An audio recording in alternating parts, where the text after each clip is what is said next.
Vitória, certo, de Cristo. Marcos 3, 26 a 27.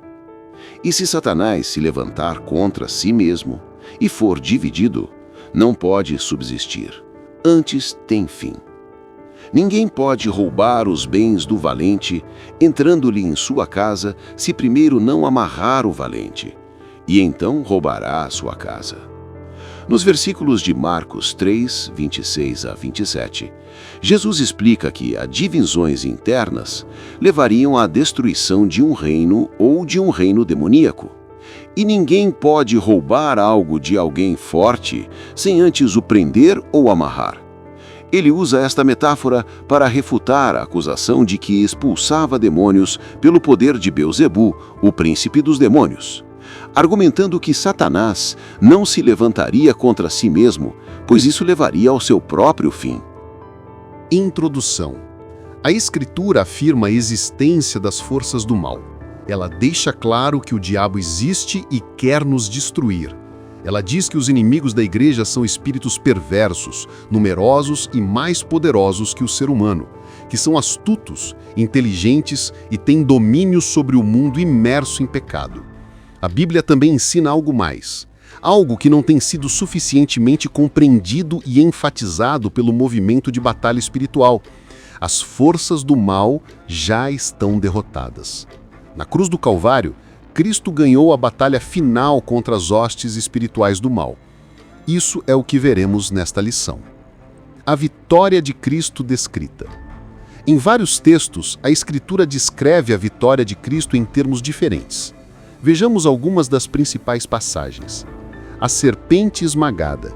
Em Gênesis 3,15, temos o proto-evangelho, o anúncio da vitória de Cristo feito logo depois de ocorrer o primeiro pecado. A semente da mulher que havia de vir é Jesus Cristo, o qual feriu, na cruz do Calvário, a cabeça da serpente, que é Satanás. A implicação é que Satanás vive atualmente em seus estertores mortais, como uma cobra cuja cabeça foi esmagada. Essa figura nos ensina que enfrentamos inimigos já derrotados. Cristo venceu o diabo na cruz do Calvário, mas não destruiu Satanás definitivamente naquele momento. Por quê? Potestades despojadas. Em Colossenses 2, versículo 15, Paulo usa a imagem de potestades despojadas para descrever a vitória de Jesus sobre Satanás. A linguagem de Paulo nesse contexto é militar. Ele fala de despojamento, triunfo e exposição ao desprezo. A palavra despojar significa despir. Ela é usada para descrever o que acontecia no mundo antigo quando um soldado vencia seu inimigo. Ele os despojava de suas vestes e de suas armas, tornando-os inofensivos. Podemos entender essa passagem como Cristo desarmou os principados e as potestades. Essa é a mesma imagem encontrada em Lucas 11, 22, na parábola do homem valente, quando Jesus diz que aquele que é mais forte que o homem valente tira-lhe a armadura em que confiava. No mundo antigo, quando havia uma guerra, a cidade vencida era despojada, isto é, seus bens, gado, mulheres e crianças eram levados pelo exército vencedor. Os romanos amarravam os soldados vencidos às suas carruagens ou cavalos e os expunham ao desprezo público durante a procissão de triunfo realizada para os generais em suas cidades. Essa é a imagem usada por Paulo para descrever a vitória de Cristo sobre Satanás e seus demônios.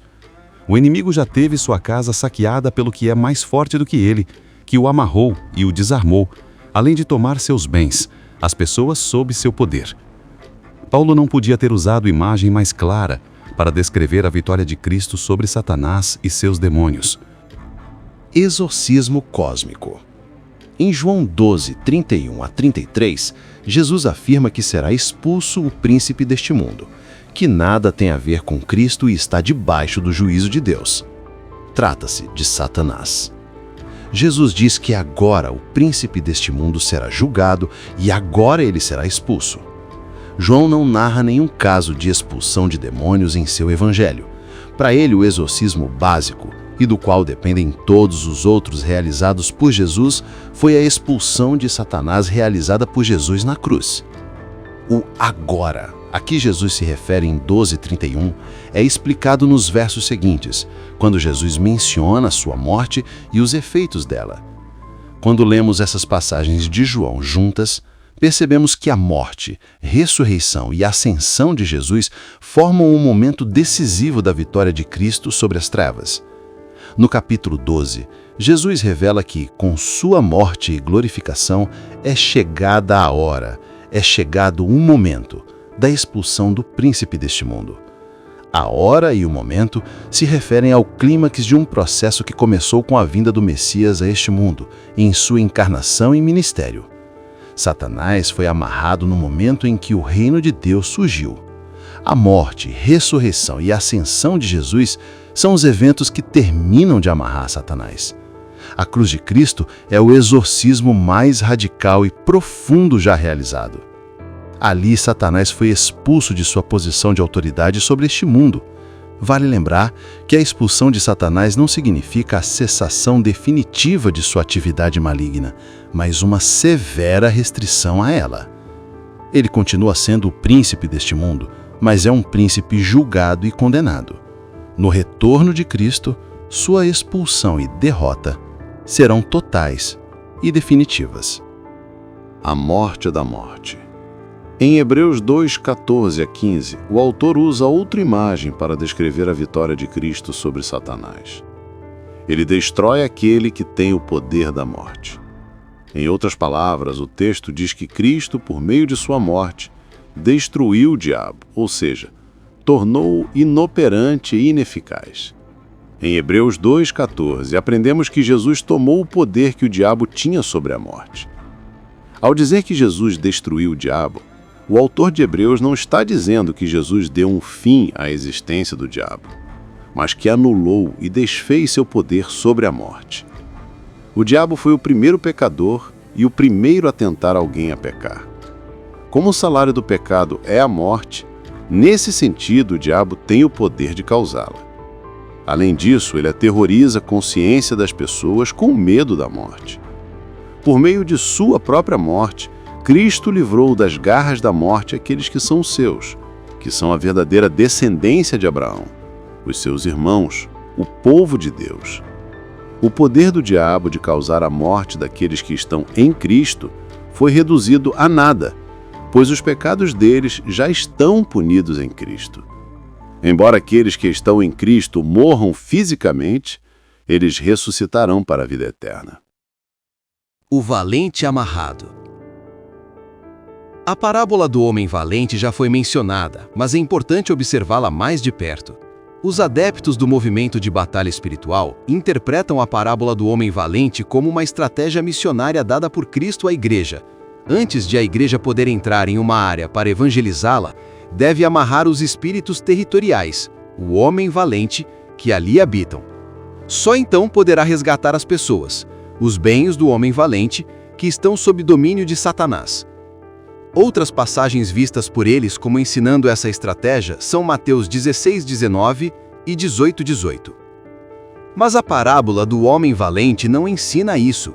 A passagem não prescreve uma metodologia pastoral ou missionária. Ela descreve o trabalho de Jesus como libertador. Jesus contou essa parábola para mostrar de onde vinha seu poder para expulsar demônios, de Deus. A chegada do reino de Deus na pessoa de Cristo havia amarrado o valente, e agora Jesus podia saquear a casa de Satanás sem que este tivesse qualquer resistência. No relato dos evangelhos, os demônios nunca se aproximam de Jesus como guerreiros, mas como suplicantes, reconhecendo quem ele é. O Senhor os expulsa e liberta os cativos. Entenda bem que as expulsões de demônios que Jesus realizou não correspondem a amarrar Satanás, mas a saquear-lhe os bens. Exatamente porque Jesus já o havia amarrado, é que agora podia saquear-lhe a casa livremente, libertando as pessoas que estavam sob seu poder. É verdade que a passagem não diz quando Jesus amarrou Satanás, mas fica claro pelo contexto que o aprisionamento de Satanás começa com a chegada do reino de Deus na pessoa do Messias. A morte na cruz foi um nó na amarração, a ressurreição foi outro, e a ascensão outro. A laçada final será no seu retorno glorioso. Esse ponto é importante porque alguns pensam que expulsar demônios hoje é o mesmo que amarrá-los. A parábola do valente mostra que não. Só podemos saquear e despojar Satanás porque ele já está amarrado. As expulsões de demônios feitas pelos apóstolos não eram amarrações, mas o saque do reino de Satanás, pois ele já havia sido amarrado pela vinda de Jesus. Nosso Senhor é aquele que é mais forte que o valente, entra em sua casa e o amarra. Apesar de ter dado autoridade aos seus discípulos para expelir demônios, Jesus não os instrui a amarrar Satanás. Isso já havia sido feito por ele, quando o reino de Deus chegou, em sua pessoa. Por esses motivos, o uso do termo amarrar para se referir à obra da igreja hoje contra Satanás e seus anjos não se justifica biblicamente. Confunde os crentes e esvazia a obra de Cristo, além de privar os crentes do poder e da confiança que existe em saber que Satanás já foi amarrado por Cristo. O dragão amarrado. Quando afirmamos que o diabo está amarrado, não queremos dizer que ele está totalmente imobilizado. Essa linguagem usada no Novo Testamento tem o objetivo de expressar que Jesus, em sua vinda, morte, ressurreição e ascensão, limitou radicalmente o poder do diabo. Veja os verbos usados: destruir, despojar, amarrar. Agostinho e muitos teólogos reformados entendem que, em Apocalipse 20, 1-3, João se refere à restrição que Jesus impôs ao diabo por meio de sua obra redentora na cruz do Calvário. O anjo é Cristo, que amarra e prende o dragão. A expressão 1000 anos, referente ao período em que o dragão ficou amarrado, tem sido interpretada historicamente por muitos estudiosos reformados como o período entre a primeira e a segunda vinda de Cristo. Essa interpretação está em harmonia com os demais textos que acabamos de examinar e falam sobre a vitória de Cristo. Portanto, a base para a nossa vitória na luta contra as forças das trevas é a vitória de Cristo na cruz do Calvário. Amarrado agora e no porvir. Nos evangelhos, Satanás é apresentado como um inimigo vencido. O Senhor Jesus declara que Satanás é um inimigo amarrado. No entanto, a vitória final sobre Satanás é vista como futura. Essa tensão faz parte do ensinamento de Jesus sobre o reino de Deus, que já está presente porque Jesus já veio, mas que ainda é vindouro, porque sua consumação se dará no retorno de Cristo. O problema com muitos adeptos do movimento de batalha espiritual é que não dão a devida ênfase àquilo que Jesus já fez, o aspecto já realizado da obra de Cristo, sua vitória sobre Satanás. Ao enfatizar o ensinamento bíblico de que Satanás está amarrado, não estamos ensinando que Satanás não está mais ativo hoje. A igreja enfrenta um inimigo ativo sim, mas o inimigo vencido por Jesus Cristo, derrotado e limitado em sua atividade.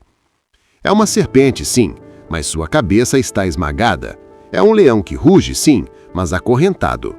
Muitos hoje, por não entenderem esse claro ensinamento da Escritura, estão exagerando o poder atual de Satanás e, consequentemente, minimizando a vitória do Senhor Jesus. Conclusão: o diabo pode tentar o crente ao pecado, mas não pode arrancá-lo das mãos de Cristo. Ele está amarrado para fazer isso. Está limitado pelo poder da ressurreição. Ele pode afligir o crente, mas não pode possuí-lo. Porque maior é aquele que está em vós do que aquele que está no mundo. Ele pode colocar obstáculos à obra missionária, mas não pode impedir que o evangelho se espalhe pelo mundo, porque essa é a vontade de Deus. Ele pode semear o erro religioso na igreja, pode tentar os crentes ao pecado, mas não pode destruir, erradicar e apagar a igreja da face da terra. Ele está limitado, reduzido em sua atividade pela vontade de Deus e a vitória de Cristo na cruz. Aplicação: como a certeza de que o diabo é um inimigo vencido e amarrado por Cristo pode ajudá-lo em sua caminhada cristã? No próximo vídeo, continuaremos os estudos sobre A Batalha Espiritual Continua. E se você gostou deste vídeo, não se esqueça de deixar seu like, compartilhar com os amigos e pessoas que precisam aprender mais sobre e a Palavra de Deus. Todas as referências bíblicas vão estar na descrição do vídeo. Que Deus, nosso Senhor, abençoe a todos.